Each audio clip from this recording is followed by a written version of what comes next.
যে যারা জোরে আমিন বলে, রফুল ইয়াদাইন করে, তাদেরকে সৌদি রিয়াল দেওয়া হয়। যারা রফুল ইয়াদাইন করে, জোরে আমিন বলে, তাদেরকে প্রত্যেক দিন 300 করে টাকা দেওয়া হয়। আপনারা জোরে আমিন বলেন, রফুল ইয়াদাইন করেন, আপনারা কে কয়দিন কত করে টাকা পেয়েছেন বলেন?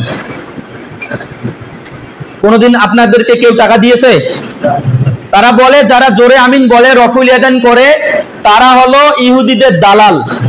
আমি বলতে চাই ওই সমস্ত কাঠমোল্লাদেরকে, আমি বলতে চাই ওই সমস্ত নামধারী মুফতিদেরকে, আমি বলতে চাই ওই সমস্ত জাহেল মুফতিদেরকে, আপনারা যে বলেছেন তারা হলো ইহুদি খ্রিস্টানের দালাল, আপনারা কি প্রমাণ করতে পারবেন কোন ইহুদি কোন খ্রিস্টান নামাজের মধ্যে জোরে আমিন বলে?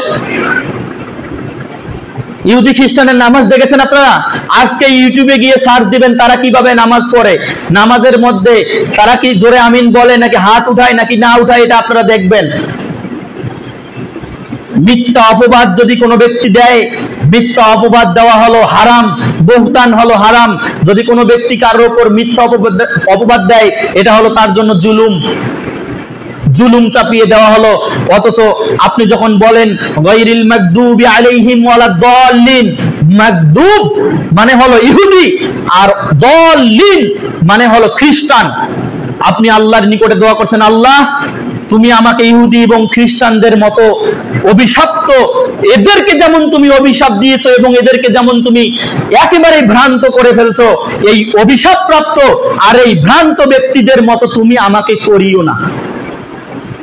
তার মানে আমরা নামাজের মধ্যে যখন সূরাতুল ফাতিহা পড়তেছি, সূরাতুল ফাতিহার মধ্যে আমি বলতেছি, আল্লাহ তুমি ওই পথভ্রষ্ট এবং ওই যাদেরকে তুমি পথভ্রষ্ট করেছো মানে ওই খ্রিস্টান, আর যাদেরকে তুমি অভিশাপ দিয়েছো মানে ইহুদি, এই ইহুদি জাতি এবং খ্রিস্টান জাতির মতো আমাকে করিও না।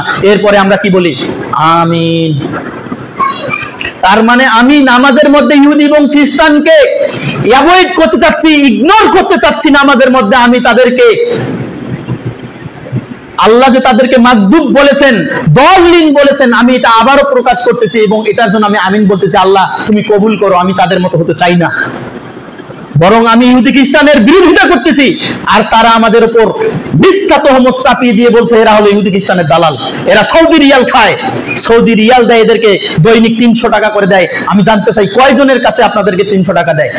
আমার পকেটে টাকা নাই, কয়েকদিন থেকে আমার পকেট ফাঁকা না, আমাকে তো কোনোদিন দিল না। আমি তো মসজিদের ইমাম হিসাবে আমাকে তো আরো বেশি দেওয়ার কথা ছিল, মসজিদের খতিব হিসাবে আমাকে তো আরো বেশি দেওয়ার কথা ছিল, সার্চ করেন পকেটে 1টি টাকা নাই। কই, আমার কাছে তো তাহলে টাকা থাকার কথা ছিল। এটা হলো অপবাদ, মিথ্যা অপবাদ। মাযহাবকে টেকানোর জন্য যারা এরকম মিথ্যা অপবাদ দেয়, আল্লাহ সুবহানাহু ওয়া তাআলা তাদের বিচার করবেন কঠিন কিয়ামতের মাঠে। আমরা আহলুল হাদিসগণ যারা কোরআন এবং সহিহ হাদিসের আমল করি, যারা কোরআন এবং সহিহ হাদিসের কথা বলি, আমরা কোনোদিন, আমি অন্ততপক্ষে কোনোদিন কোনো মাযহাবী কোনো ব্যক্তিকে গালি দেইনি, কোনো মাযহাবের নামে কোনো আমল আছে এই আমলকে কোনোদিন আমি কটাক্ষ করিনি, বরং আমি আপনাদের নিকটে এসে প্রথমেই বলেছিলাম হাত বাঁধার হাদিস 3 রকম রয়েছে, আমরা 3 রকম যে কোনো ভাবে আমরা হাত বাঁধতে পারি, নামাজ হয়ে যাবে। আমি বলি নাই যে এটাই বিশুদ্ধ, আমি বলি নাই এটাই বিশুদ্ধ, আমি বলি নাই এটাই বিশুদ্ধ।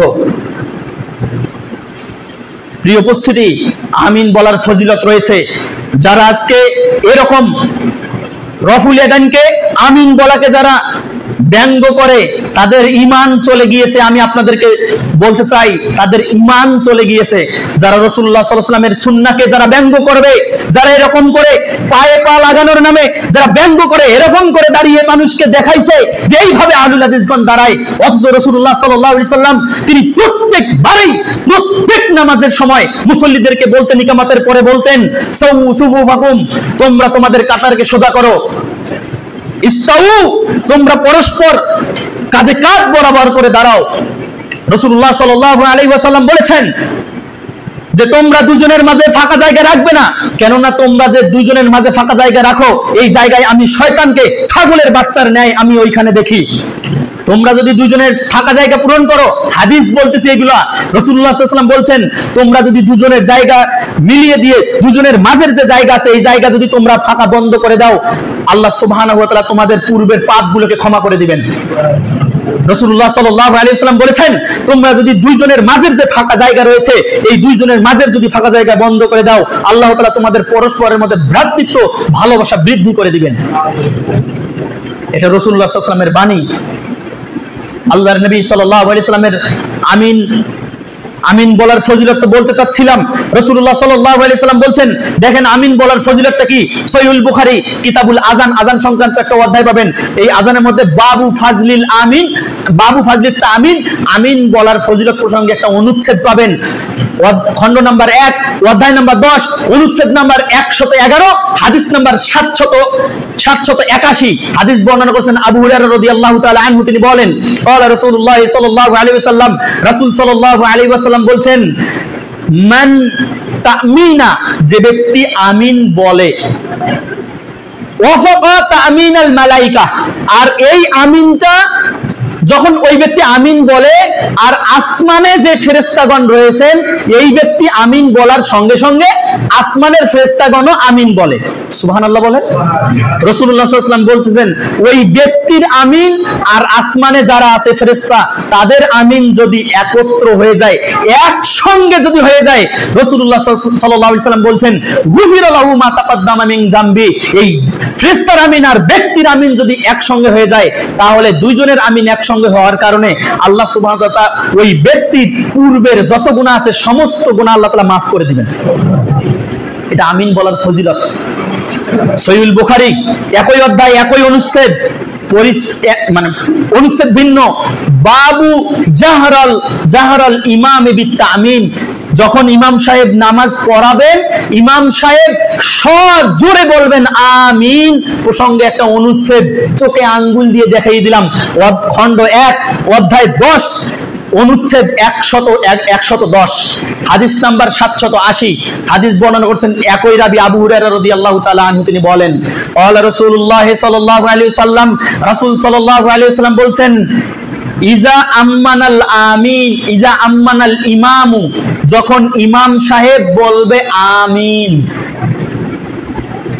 ফাওয়াফাকা তামিনুহু তামিনাল মালায়েকা, অতঃপর ইজা আম্মানাল ইমামু ফাআমিনু, যখন ইমাম সাহেব আমিন বলবে, তখনই সঙ্গে সঙ্গে তোমরা আমিন বলো। এটা সাহাবীদেরকে শিক্ষা দিচ্ছেন।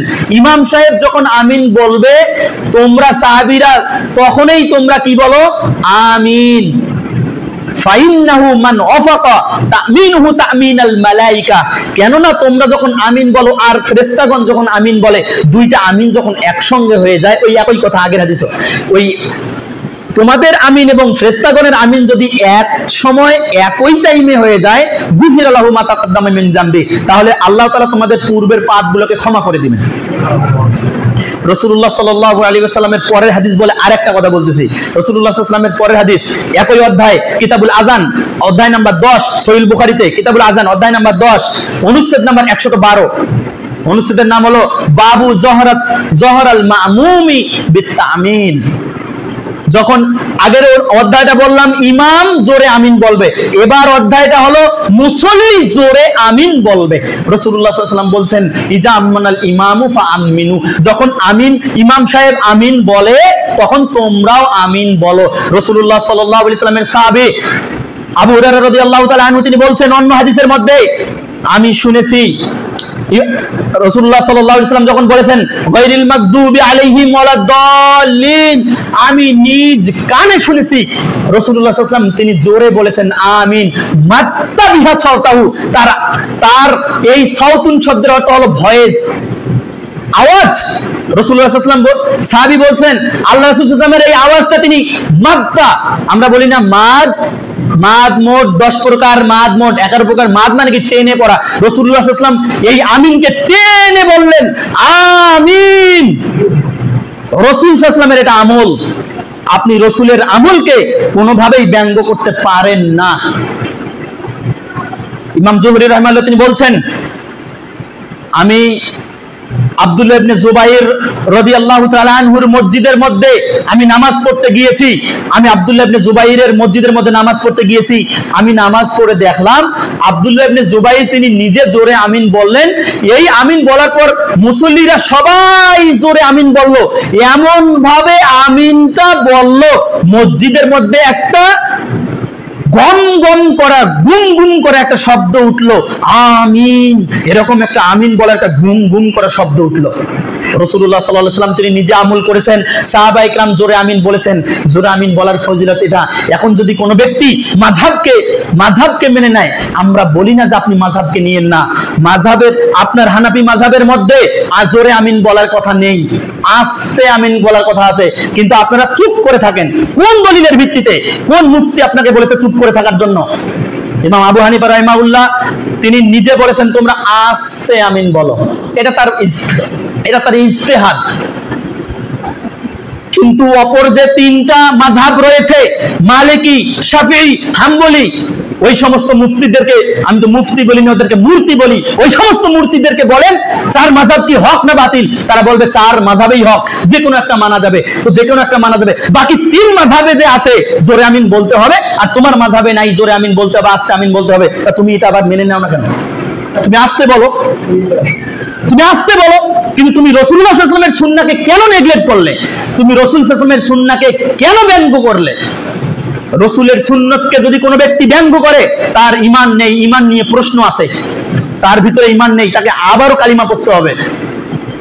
আমি একটা আমল করি না, কিন্তু ওইটাকে নিয়ে আমি ঘষা মাজা করে আরো অনেক অন্যরকম করে ফেললাম, এই অধিকারটা ইসলাম আমাকে দেয়নি। আমরা এজন্য প্রমাণ করে দিলাম রাসূল সাল্লাল্লাহু আলাইহি ওয়াসাল্লাম তিনি নিজে আমিন বলেছেন। এটা তো সহিহুল বুখারী থেকে 3টা কিংবা 4টা হাদিস বললাম। কোন গ্রন্থে আপনার হুজুরকে লাগবে? যদি আপনি মনে করেন অমুক হুজুর বলছে আমিন বলতে হবে না, আস্তে আমিন বলতে হবে, যদি কোনো হুজুর বলে যে আমরা বসতে চাই, আমি আল্লাহকে সাক্ষী রেখে বললাম আমি নিজে বসবো আপনার ওই হুজুরের সঙ্গে। আপনি ডেট ফিক্সড করবেন, ডেট ফিক্সড করে এলাকার চেয়ারম্যানের সাথে, প্রশাসনের সাথে সব ঠিকঠাক করে আপনি আমাকে সংবাদ দিবেন। আমাকে সংবাদ দিতে না পারেন, মসজিদের সম্মানিত সেক্রেটারি সাহেব আছে রাশেদুল স্যারকে আপনি জানাবেন। যেখানে যে অবস্থায় যে সময়ে হোক না কেন, রাত 3টায় যদি হয় যে মুজাকারা হবে, বাহাস হবে, আমি দেখাতে প্রস্তুত, আমি নিয়ে আসতে প্রস্তুত। আমি কুণ্ঠাবোধ করি না। এর আগে বাহাস করেছি আমি জানাজার নামাজে সূরা ফাতিহা পড়তে হবে কিনা হবে না। আমি একাই 12 জন হানাফি মুফতির সাথে আমি বাহাস করেছি। তারা দেখাতে পারে নাই সূরাতুল ফাতিহা না পড়ে ছানা পড়তে হবে জানাজার নামাজে, তারা দেখাতে পারে নাই। এমনিতেই দাপুরের সাথে সব সময় কথা বলি না, কোরআন এবং হাদিসের কথা বলি, রাসূলের কথা বলি, সাহাবীদের কথা বলি, এজন্যই কথা উঁচু গলায় হয়। যদি আমি মাযহাবের কথা বলতাম, যদি কোনো মতাদর্শের কথা বলতাম, কোনো ইজমের কথা বলতাম, তাহলে নমনীয় ভাবে বলতাম। রাসূলুল্লাহ সাল্লাল্লাহু আলাইহি ওয়াসাল্লামের হাদিসকে যারা অস্বীকার করে, এরা হলো মুনকির হাদিস। এদেরকে আবারও কালিমা পড়ে মুসলমান হতে হবে। রাসূলের হাদিসকে অস্বীকার করা মানে পরোক্ষভাবে সে রাসূলকে অস্বীকার করলো, আর রাসূলকে অস্বীকার করলো মানে সে কোরআনকে অস্বীকার করলো, কোরআনকে অস্বীকার করলো মানে সে আল্লাহকে অস্বীকার করলো। এজন্য আসুন, আমরা যতটুকু কোরআন এবং হাদিস থেকে পেয়েছি অতটুকু আমরা আমল করব। যা আমাকে ভালো লাগে না, আমার মাযহাবে নেই, আমি তা করব না। আমরা আপনাকে বাধ্য করিনি, কিন্তু কোরআন হাদিসে আছে জানার পর তবুও আপনি তহমত দিবেন, আবারও বলবেন সৌদি রিয়াল খায়, এরা ইহুদির দালাল, এরা খ্রিস্টানের দালাল। এই কথা বললে আমরা অন্ততপক্ষে আমাদের এই ভয়েসকে, আমাদের এই সাউথকে আমরা কখনোই নিম্নগামী করব না। আমরা আমাদের আমলকে কোরআন এবং হাদিস থেকে, আপনি যদি প্রমাণ করতে পারেন আহলুল হাদিসগণের এই আমলটা কোরআন এবং হাদিস থেকে নেই, যদি এটা হয় তাহলে আমরা সাথে বাদ দিব। আপনি প্রমাণ করেন, পড়াশোনা করেন, গবেষণা করেন, কোরআন হাদিস ঘাটেন, তারপর এই কথাগুলো বলবেন। আল্লাহ সুবহানাহু ওয়া তাআলা আমাদেরকে সঠিকটা বুঝার তৌফিক দান করুন। আল্লাহ সুবহানাহু ওয়া তাআলা আমাদের সকলের মাঝে ভ্রাতৃত্বের যে বন্ধন রয়েছে, এই বন্ধনের মাঝে সবাইকে অটুট থাকার তৌফিক দান করুন। আল্লাহুম্মা আমিন।